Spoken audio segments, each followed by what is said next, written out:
सभी प्रेम से बोलिए संतोषी माता की जय। प्रिय श्रोताओं, आज शुक्रवार के दिन सुनिए संतोषी माता की संपूर्ण कथा। कथा के अनुसार एक बुढ़िया थी और उसके 7 बेटे थे।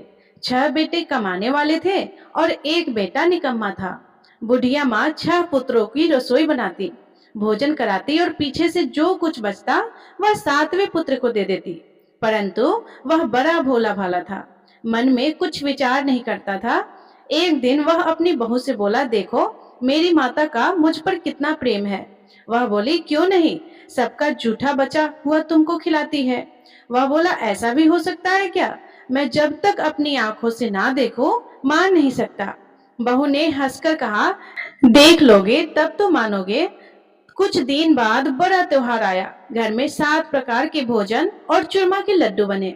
वह जांचने को सर के दर्द का बहाना कर पतला कपड़ा सिर पर ओढ़कर रसोई घर में सो गया और कपड़े में से सब देखता रहा। 6 भाई भोजन करने आए। उसने देखा माँ ने उसके लिए सुंदर सुंदर आसन बिछाए हैं, 7 प्रकार की रसोई परोसी है। वह आग्रह करके जिमाती रही। वह देखता रहा कि 6 भाइयों को भोजन कर उठे, तब माँ ने उसकी झूठी थालियों में से लड्डुओं के टुकड़ों को उठाया और एक लड्डू बनाया। जूठन साफ करके बुढ़िया माँ ने पुकारा, उठ बेटा, 6 भाई भोजन कर गए, अब तू ही बेटा बाकी है, उठ और तू कब खाएगा? वह कहने लगा, माँ मुझे भोजन नहीं करना, मैं परदेश जा रहा हूँ। माता ने कहा कि कल जाता तो आज ही जा।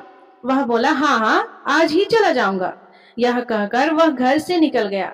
चलते समय उसे बहू की याद आई। वह गौशाला में कंडे थाप रही थी। वह उसे जाकर बोला कि मेरे पास तो कुछ नहीं है, यह अंगूठी है, सो ले लो और अपनी कुछ निशानी मुझे दे दो। वह बोला कि मेरे पास क्या है, यह गोबर भरा हाथ। यह कहकर उसकी पीठ पर गोबर के हाथ की थाप मार दी और वह चल दिया। चलते चलते दूर देश में पहुंचा। वहां पर एक साहूकार की दुकान थी। वहां जाकर बोला, भाई मुझे नौकरी पर रख लो। साहूकार को नौकर की जरूरत थी। साहूकार उससे बोला कि तू नौकरी पर रह जा। लड़के ने पूछा कि तनख्वाह क्या रहेगी? साहूकार ने कहा कि काम देखकर दाम मिलेगी। साहूकार की नौकरी मिल गई और वह सवेरे 6 बजे से रात्रि 12 बजे तक नौकरी करने लगा। कुछ दिनों में दुकान का लेन देन, हिसाब किताब, ग्राहकों को माल बेचना, सारा काम करने लगा। साहूकार के 7-8 नौकर थे। वे सब चक्कर खाने लगे कि यह नया नौकर बहुत होशियार बन गया है। सेठ ने भी काम देखा और 3 महीने के अंदर ही उसे मुनाफे का साझेदार बना लिया। 12 वर्ष में वह नामी सेठ बन गया और मालिक सारा कारोबार उस पर छोड़कर बाहर चला गया। अब बहू पर क्या बीती वह सुनो। सास ससुर उसे दुख देने लगे। सारी गृहस्थी का काम करा के उसे लकड़ी लेने जंगल में भेजते। इस बीच घर की रोटियों के आटे से जो भी भूसी निकलती उसकी रोटी बनाकर रख दी जाती और फूटे नारियल की नरेली में पानी। इस तरह दिन बीतते रहे। एक दिन वह लकड़ी लेने जा रही थी कि रास्ते में बहुत सी स्त्रियां संतोषी माता का व्रत करती दिखाई दी।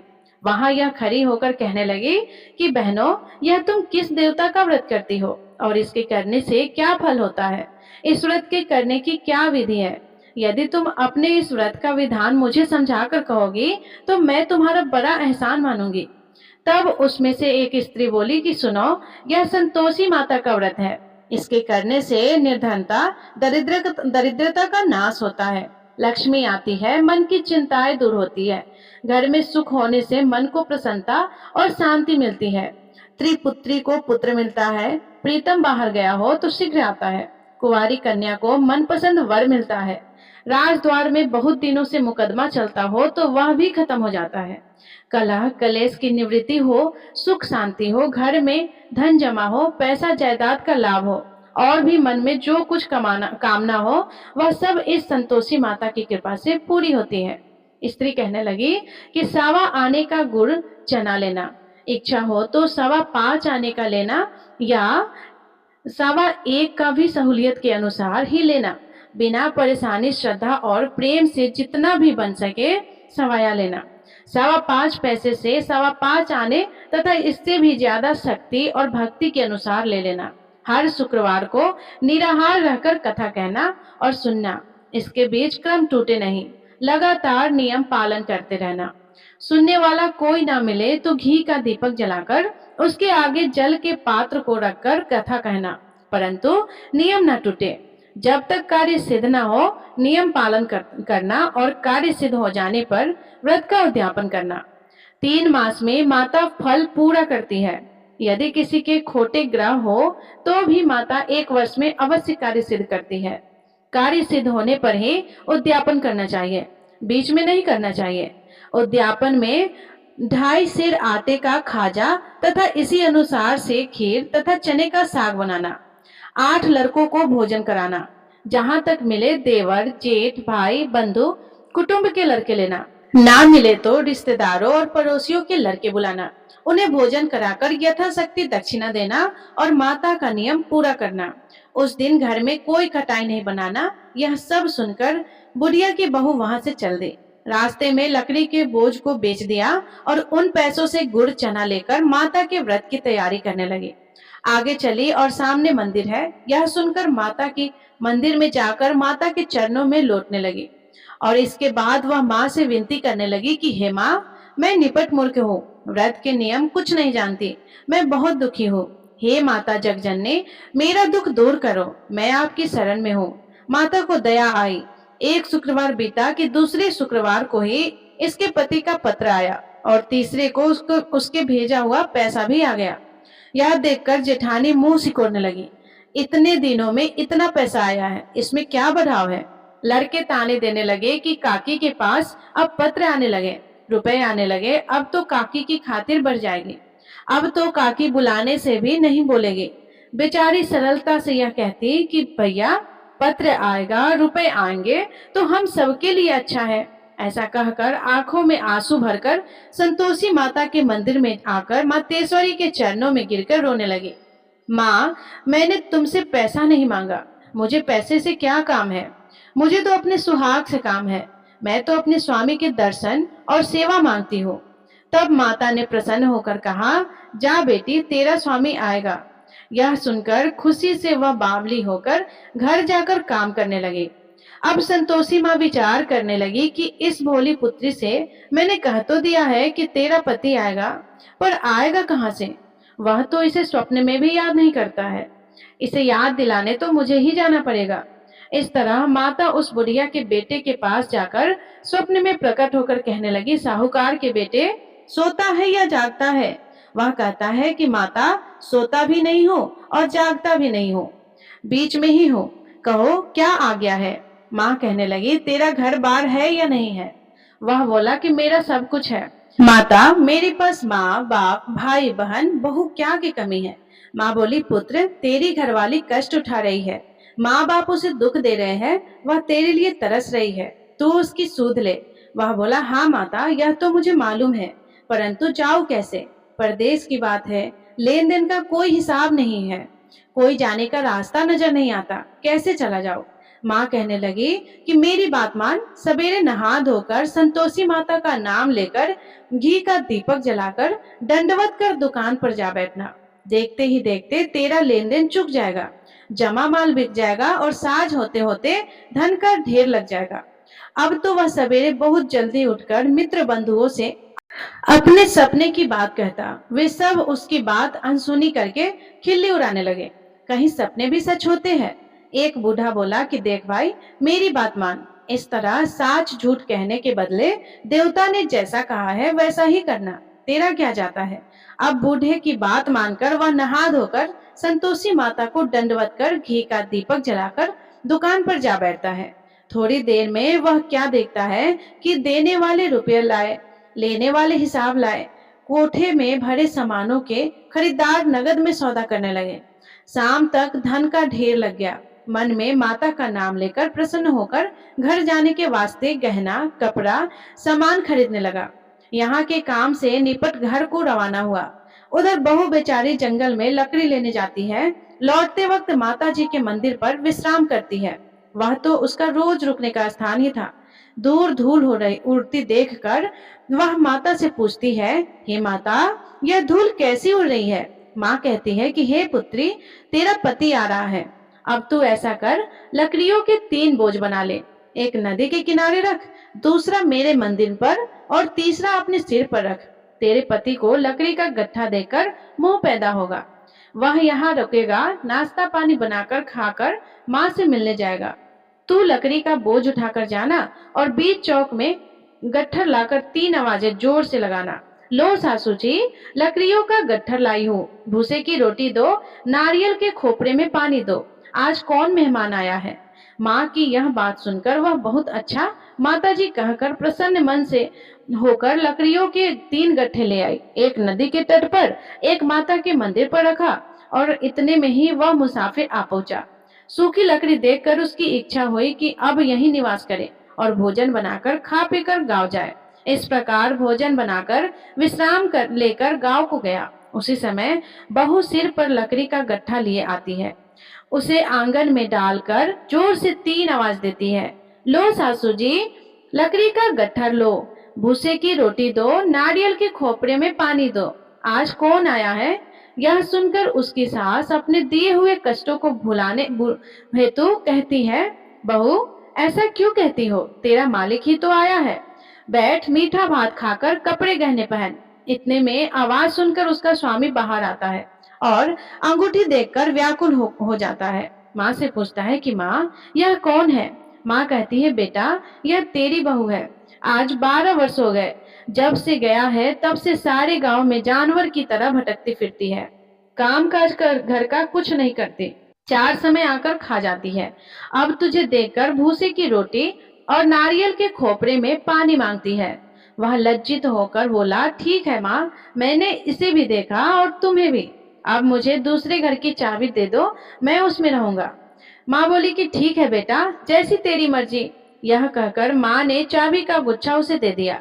उसने लेकर दूसरे कमरे को खोलकर सारा सामान जमाया और एक दिन में ही वहां राजा के महल जैसा ठाट बाट बन गया।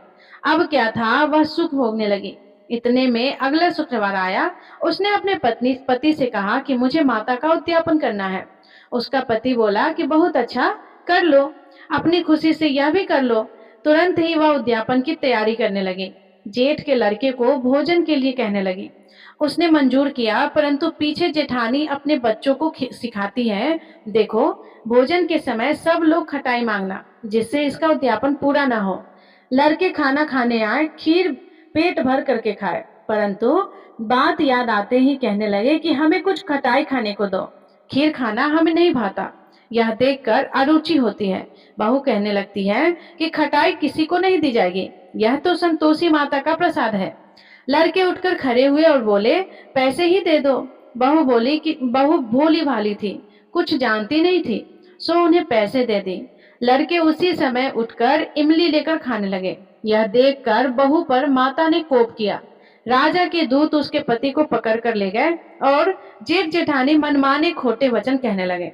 लूट लूट कर धन इकट्ठा कर लाया था, सो राजा के दूत उसे पकड़ ले गए हैं।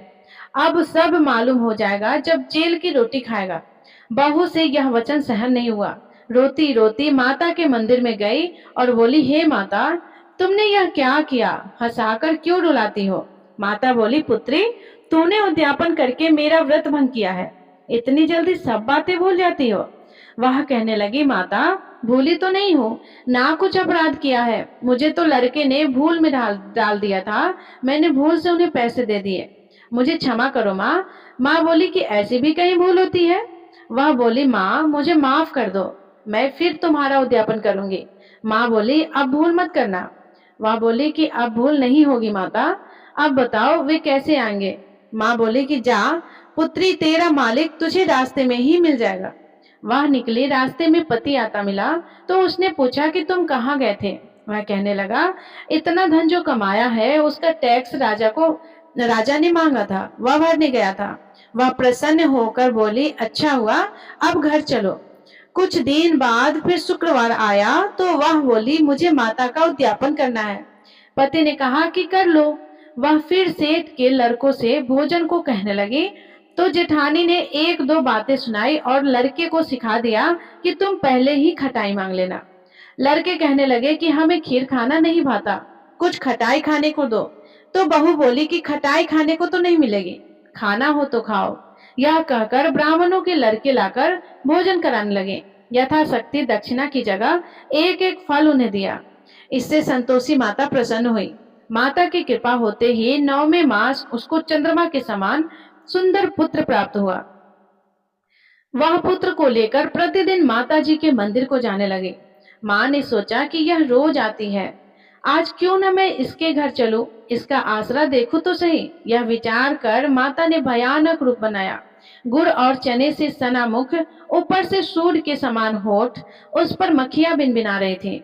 दहलीज में पैर रखते ही उसकी सास चिल्लाई, देखो कोई चुड़ैल डाकनी चली आ रही है, लड़को इसे भगाओ नहीं तो किसी को खा जाएगी। लड़के डरने लगे, चिल्लाकर खिड़की बंद करने लगे। बहू रोशनदान में से देख रही थी। प्रसन्नता से पगली होकर चिल्लाने लगी कि आज मेरी माता मेरे घर आई है। यह कहकर बच्चे को दूध पिलाने से हट जाती है। इतने में सास का क्रोध फूट पड़ा। वह बोली कि इसे देखकर कैसे उतावली हुई हो, जैसे जो बच्चे को पटक दिया है। इतने में माँ के प्रताप से जहां देखो वहां लड़के ही लड़के नजर आने लगे। बहू बोली कि माँ जी, मैं जिन माता का व्रत करती हूँ, यह वह संतोषी माता है। इतना कहकर झट से सारे घर के किवाड़ खोल देती है और सबने माता के चरण पकड़ लिए और विनती कर कहने लगे, हे माता, हम मूर्ख हैं, अज्ञानी हैं, तुम्हारे व्रत की विधि हम नहीं जानते। तुम्हारा व्रत भंग करके हमने बहुत बड़ा अपराध किया है। हे माता, बहू को जैसा फल दिया वैसा सबको देना। जो भी यह कथा पढ़ेगा या सुनेगा उसके सभी मनोरथ को पूर्ण करना। प्रेम से बोलिए संतोषी माता की जय। प्रिय श्रोताओं, आइए अब सुनते हैं संतोषी माता की आरती।